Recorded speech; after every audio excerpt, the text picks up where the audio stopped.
Ops, wait lang. Huwag ka muna mag-scroll at syempre, magbibigay muna tayo ng ating word of the day.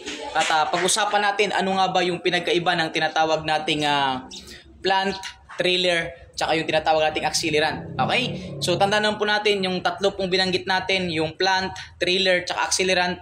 Ito po ay indication na kung saan yung nangyaring fire or yung na-create na fire is intentional or incendiary. So ibig sabihin, indication po yun na sinadya po ang paggawa ng nasabing apoy.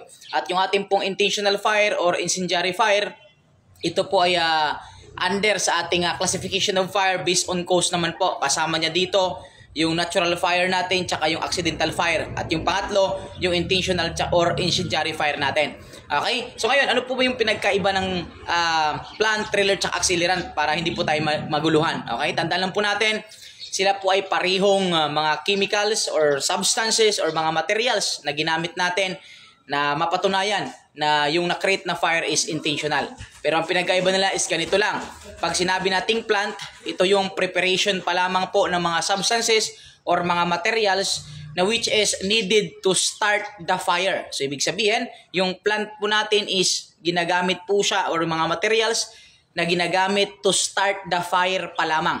Pagdating naman po natin sa trailer, are those mga tinatawag nating substances or mga chemicals that needed to spread the fire. So ang pinagkaiba po nila, yung plant is to start the fire.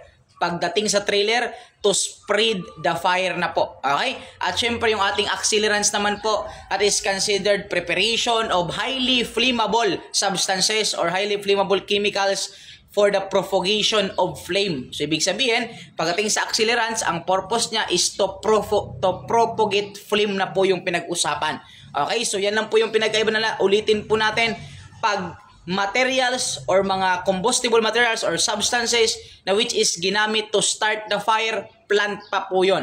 Pero pag ginamit na po mga flammable chemicals or substances to spread the fire, that is considered pasok na po sa tinatawag nating trailer. Pero pagdating naman po sa highly flammable substances na which is ginagamit to propagate flame, that is considered accelerant. Okay? So sana nakatulong sa inyo yan. At syempre, ito pa rin yung lingkod, your Mr. Today, Emmanuel the Master Schumann, Villaisir Bilacalo sa CBRC, National Lecturer and Registered Criminologist. Nagsasabi sa inyo na para pumasa sa board examination, kailangan natin yung baso siya at tsamba. Baso siya, basa, sulat, and share. Tsaka sabay ng tsamba, tiyaga, sipag, at manalangin bawat araw. Thank you so much.